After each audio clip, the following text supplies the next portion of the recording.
Hello, ladies and gentlemen, and welcome to a very laid back and relaxed Sunday afternoon episode of Ted's Booze Cellar with me, most gracious host Ted, with our good old and consistent guest host Phil. Hello, everyone. So, sorry there hasn't been many episodes in the last couple of months. Again, I think just kind of as a general theme for 2025, my mental state and enthusiasm has just been up and down. So, I'm going to try and get into a better rhythm for me getting out videos and just feeling a bit happier about what I put out next year. So we'll see how that goes anyway. Sorry for the lack of uploads, but I'll keep you guys posted as much as I can. But on a more brighter note, you have come over here for your yearly post-Christmas do we always have, where we eat up leftover food and exchange gifts. Now, we've just done our gift giving, but two drinks in particular you wanted to show me that you've bought here today are ones that I thought were quite interesting because they're both spirits, but in very different ways. So why don't you explain this one first? Okay, so this here is Waldmeister liqueur from Nordbrand. Nordbrand is a sort of mid-level German spirits company. Yeah. This was not expensive. It was about €5 in the normal supermarket. Yeah, well, again, no alcohol taxes in Germany. It's cheap. For 70 centilitres of 18% alcohol. Yeah. So yeah, you can see it's quite green. In total fairness, it's not entirely natural. They did help it along a little bit with some artificial colours, apparently. But Woodruff, which is what the English word for Waldmeister, which literally translates as Woodmaster, is, would naturally turn things quite green, but they have helped it along a little bit.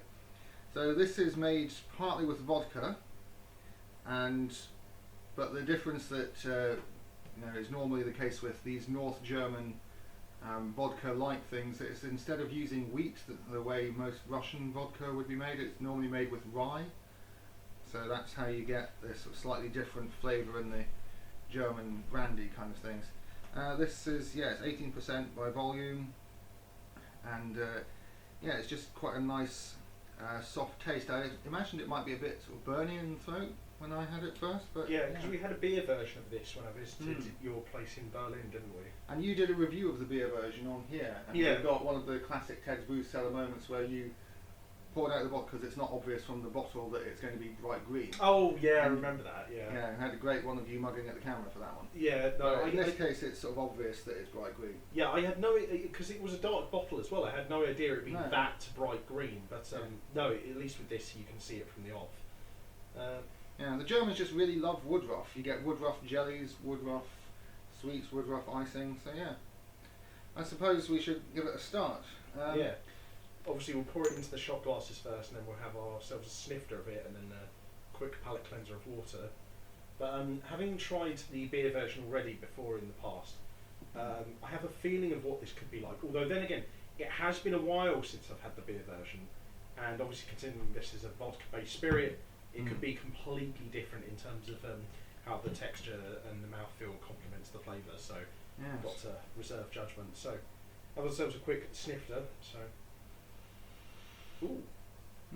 If it smells, it's an interesting nose. It kind of smells in a very understandable German manner. It smells like equal parts marzipan-y, but also equal parts aniseed-y. Yeah. Which are obviously two very common German sweet flavours. So I think, it's got an interesting nose, but yeah, because it's not as medicinal as most of your German herbal liqueurs would be.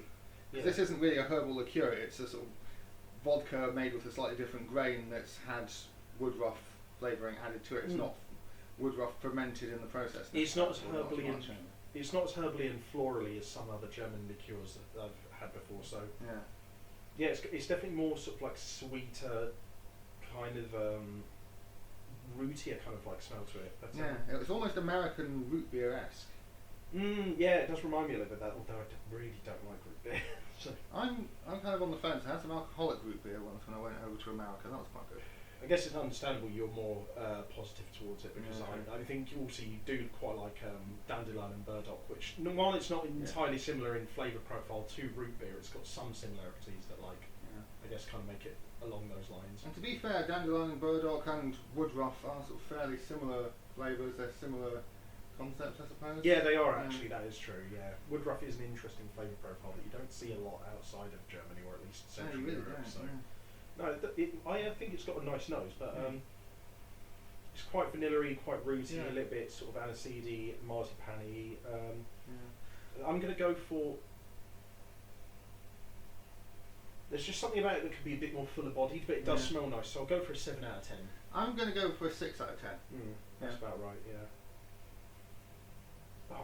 Anyway, so it's got a decent nose. It gives us a good impression of what the flavour will be like, and it's similar enough to the Woodruff beer that I had before that was also quite nice.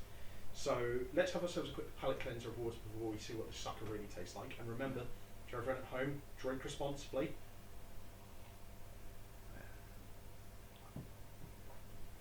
After all, we are somewhat professionals at this, so that's why I served us lunch of cheese and crackers and iron brew beforehand. So our stomachs are steeled up for the battle ahead. But anyway, in our bowling alley shot glasses,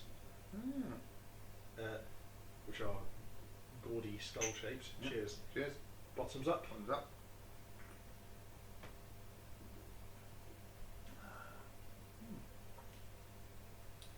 It took me by surprise when I first had it as well. This is my first bottle of the stuff, though I have had a fair bit of it before I think it.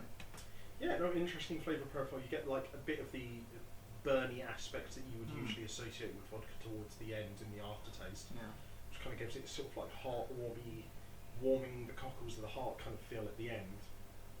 The initial onrush of like this kind of vanilla, sort of like woody kind of like almost not quite oaky, but like some kind of woody kind of flavour. It's almost a maple syrup.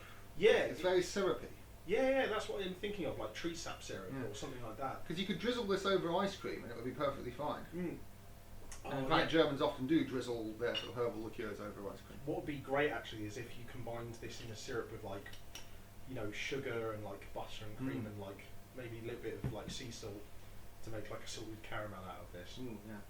Or you made a trifle with this, that would actually work quite well. Yeah, I'm just going to have a tiny bit more to get proper perspective on it, but it's a good sort of mouthfeel. It's very smooth, despite the slightly burning aspect I mentioned at the end.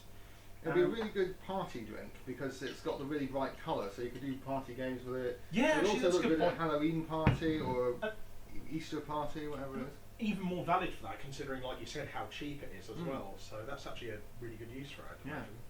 Or imagine if you made like alcoholic jello shots with this, with like some vegetarian jelly. That's a good idea. Oh, that'd be lovely.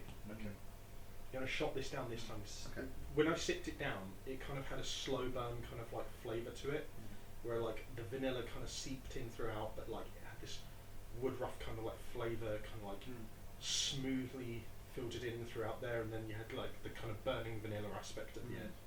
I'm wondering if it's going to taste any different if I shot it instead. So just poured a slightly smaller amount. I'm sipping mine this time. I've Okay. it before. Right. When I shot it, it's more of a fruitier, more distinctly Woodruff kind of like flavour. Works just as nice, but just in a different way. So this does feel like a drink you can easily sip or shot. So it's very, very flexible and very easy to digest and used in a number of different ways. Yeah, I think honestly, even for like first time spirit drinkers, I'd recommend this, and also for more complex and experienced spirit drinkers as well. I think, this is really, really good. Interesting flavour profile. It does remind me a little bit of that Woodruff beer, but I don't know, what do you think? I think I probably will get this again one of these days. I almost feel like the Woodruff flavour is stronger in this than it is in the beer. Definitely, yeah. And since I really like the flavour, I'm probably going to go more for this than for the beers, though I probably will still buy the beers on occasion. Yeah. So yeah, I think overall, it's not high end by any stretch of the imagination, and I think it would be dishonest for me to give it any more than a 6.5 overall, but that's a respectable score. Yeah, I think I'm going to go similar score. I'm thinking there's just some extra pizzazz or like some extra full body of flavour that I'm missing, so I'm going to go like a 6.25 out of 10. It does actually taste really nice, and for the price it is, you really can't complain that much. So like going out of your way to get this isn't like a big ask. Like Phil said, it's great for like parties and like get-togethers, I think. I think overall what it is it's a sort of rough and ready German vodka equivalent, sort of rye-based spirit that had, you know, your sort of woodruff flavour syrup poured into it. The woodruff and the alcohol are together, but they haven't really mixed in that sense. That's fair. Now, I'm thinking we might have more of a. I think we just might. With the other alcohol, because this is a different kind of beast altogether. Mm. So we'll have ourselves a quick palate cleanser of water, and then we'll quickly explain what this other one is about, because it's obviously had a very striking bottle sitting in the background alongside the Nordbrand. Yeah. Okay, so here we have a rather nice label. The bottle is a really pleasing shape, and it's got a proper wooden and cork stopper in the top. It's Nice. natural wood, so that's a nice touch. The label is literally just a sort of cheaply printed label, because this is not something you find in the shops, or I'd be very surprised if you did. You might find it in a specialist alcohol shop, but this I bought at the Christmas market at Schloss Charlottenburg in Berlin, near where I live. It's the favourite one I want to go to. And they always have this sort of big honey stall for their own imkerei. What's the English word for a sort of beekeeping farm? I don't know. But anyway, this is from Schloss Warlitz, which is relatively close to Berlin. And the label says Der beliebte Germanentrunk, which means the beloved German drink, though German in this case being the sort of old Germanic tribes. Germans would only call themselves Germans or Germanen when they're sort of saying in an old-fashioned way, the way we might call ourselves Anglo-Saxons. And it's mead, 12% alcohol by volume, 70 centilitre bottle, and yeah, it's sort of homemade mead. They have all sorts of meads and honeys there, and this is one of the ones that I like to get. And whenever you go into this stall that they've got set up at the Christmas market, you see rows upon rows of these bottles, and you can tell that it's natural and hand brewed and everything else, and lots of different batches, because they're all slightly different colours, they're all different textures, and you can go in there and you can pick out, well, maybe this one's a bit more honey, maybe this was a bit more of the dregs of the barrel, so it's a bit more sort of visibly cloudy, and somewhere it's beautiful and clear. I went for one that's sort of in the middle. You can kind of see here it's cloudy enough, but it's not a syrup, essentially. So I just thought I'll go for one that's a bit more in the middle. Okay. What do you think of the design of the bottle and the label, first of all? That's something we didn't review on this. That's one. true, we did didn't. I did that in a minute, yeah, that's true. Yeah, the design of the bottle and the label on this, I think I slightly prefer to the Nordbrand, because I like the mixture of colours on there, but like here, it's both more understated but also more detailed as well. Like, just really like the contrast between the gold labelling and the plain glass, but I think also the fact that it's like just very distinctly old school German design as well just really kind of stands out for me. And also, like, because we haven't had a spirit or like mead bottle in a while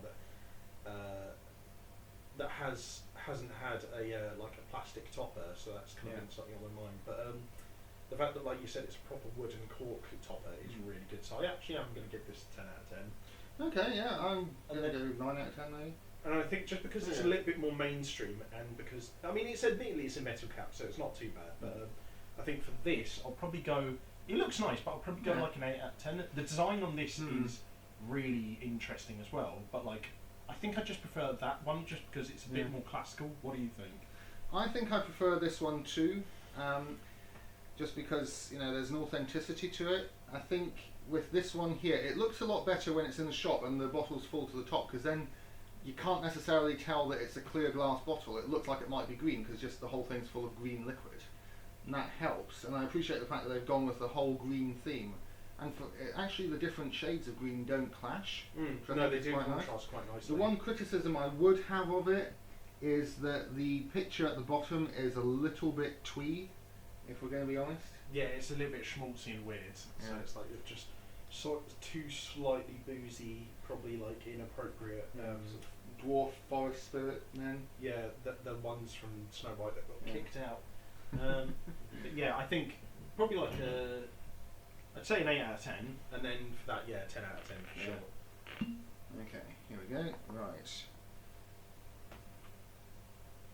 I also thought like mead would probably be quite a good follow-up to this as well, actually, because distinctly different flavours, but they're also like similar enough where there's enough crossover where it's like not too much of like a flavour clash. So I thought if we did the same video on these two, like you know, it probably wouldn't be too say painful, but like it wouldn't be too stark of a flavour contrast. It would be No, uncomfortable. indeed. So let's give it a quick snifter. Mm. Very honeyish, very floral. Yeah. I'm going to give the nose a 9 out of 10, to be fair. I'd say I am biased because mead is one of my favourite drinks. I'm going to say 8. There's something about it I'm not sure about. Like there's like a certain sort of stern strength to the floral after smell, but like it does smell nice, so I'll give it an 8 out of 10. Okay. I still think it does smell good. So have a quick palate cleanser. I mean, the only thing I can think that we've ever done where I'd rate the smell higher was a nice whiskey. Yeah, well, I mean, whiskey kind of like Mm. similar to wine kind of has a really complex nose. Although then again, like that, when I talk about the noses of those drinks in complex ways, it kind of makes you sound a bit like the tasting parts of the whiskey and wine communities, which, to be honest with you, I do think can be a bit snobby and sort of like set in their way. Cheers, Cheers. and have a good week ahead.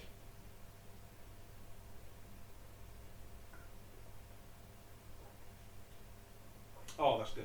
Mm. That's really good. It's really good. Deep honey flavour, very Mm. floral, but the floraliness doesn't like overpower the honeyish flavour, and the honey doesn't overpower the floral kind of like Yeah. vanilla flavour side of it that much either. So honestly, I think it's a really smooth texture. It And is so smooth. the aftertaste is like no other aftertaste I've ever had with any other mead either. It's like so distinct that it's actually like kind of hard to describe. I'm not Mm. sure if I've had an aftertaste with that particular flavour before, if I'm going to be honest. Yeah, no, I love it. It's so smooth, and you can tell it's alcoholic, but the alcohol doesn't overstay its welcome. No, it really doesn't. It's just a delivery vehicle for the honey. It's really smooth as well in that aspect. Mm. It's like not harsh. It's not like it doesn't really cloy badly in your taste buds, like or your nose. It's really smooth in almost every aspect. And like I say, when you go into the store at this particular Christmas market, you can kind of pick and choose. Mm. Do you want something that's basically barely even liquids, honey, or do you want something that is, sort of more of a honey wine kind of thing? You've got options Mm. because it is just so handcrafted and unique, and so on. And yeah, for my money, I couldn't do anything other than give it a 10 out of 10.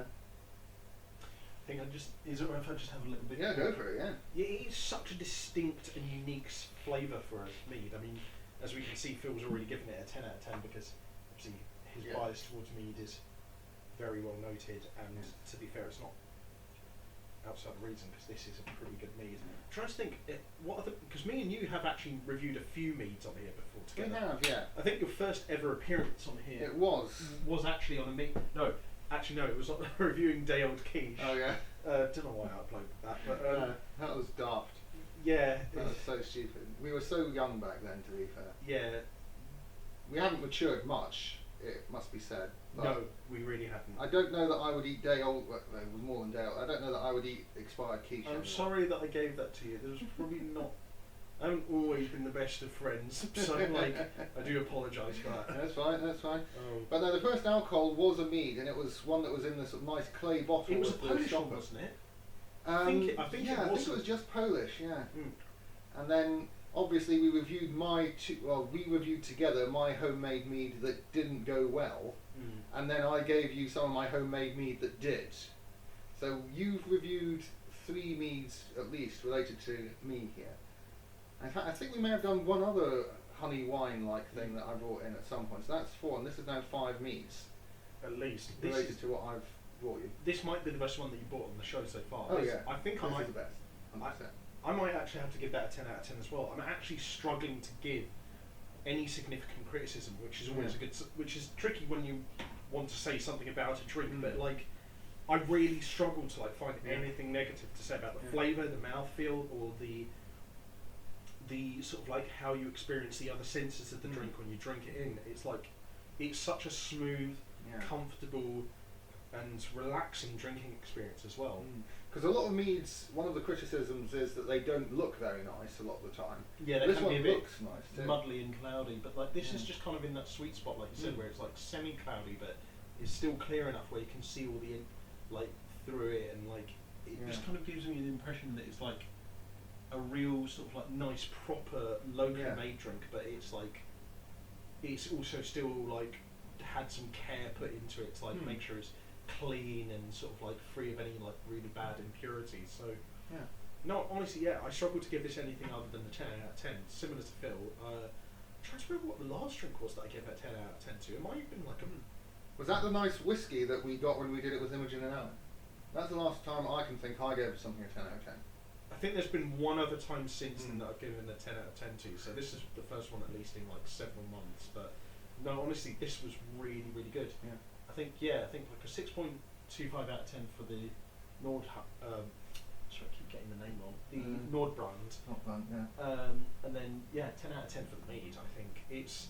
But the thing is, I mean, the Nord brand is like it's a good 6.25 out of 10. Yeah. Like this, in terms of like just the drinking experience and how tasty and enjoyable it is, there's like no competition. Yeah, no. I mean, this is something that you get from a stall at one of the more high-end Christmas markets. This is something that you pick up that was quite literally on the sort of shelf to tempt the sort of alcoholics as they get to the checkout at the supermarket. Like, Yeah, there's a difference between the two in the buying and the drinking experience. Yeah, 6.25 out of 10 for the Nord brand for me, and then 10 out of 10 for that. Yeah, I think that's fair. You said 6.5 out of 10 for the Nord brand, though, right? I think you did 7, I did 6. So we sort of settled on like the 6.5 just between the two of us, I think. Because you were slightly more generous with the Nord brand. I was surprised at how generous you were with it. No, that was for the nose.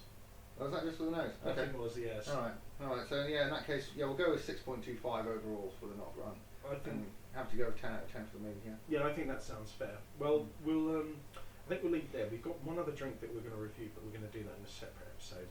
It's probably going to be a bit quicker and more to the point, and probably a bit more chaotic potentially. But I'll edit and upload this within the next few days. And if you guys like these particular drinks, do check them out yourselves. And if you have any drinks to suggest for future episodes for us to review, let me know in the comment section down below, as well as any other possible video formats. If you did like this video, leave a like, share and subscribe. And if you want to check out any of my social medias, I'll leave the links to that in the video description down below. But as always, thanks for coming on. And happy belated Christmas and everything else to everyone at home. And hope you have a good 2026. Absolutely. All the best for 2026. Right. Take care and don't do anything we wouldn't do. Wash your hands, drink responsibly, know your limits, and we'll see you at the bar next time on Ted's Booze Cellar. Bye bye for now.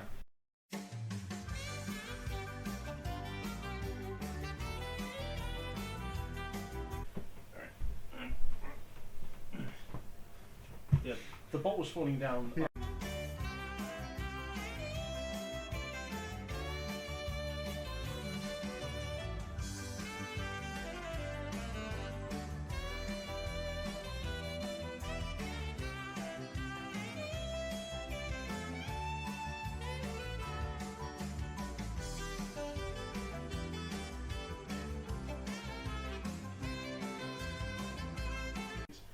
Actually, you might want to get the mead up in the background just so we still have it in shot. Okay. So, there you are, precious prince. Oh, for fuck's sake! That's fine. Just No. Oh, for the love see, of look, God. I told you it was fine. Can you help me out, please? You're alright. I'm scared because I've filled up the shot glasses fairly high up. It's fine, I'll just cut this bit out and put it at the end. Yeah, okay. Fucking hell. Alright. Anyway,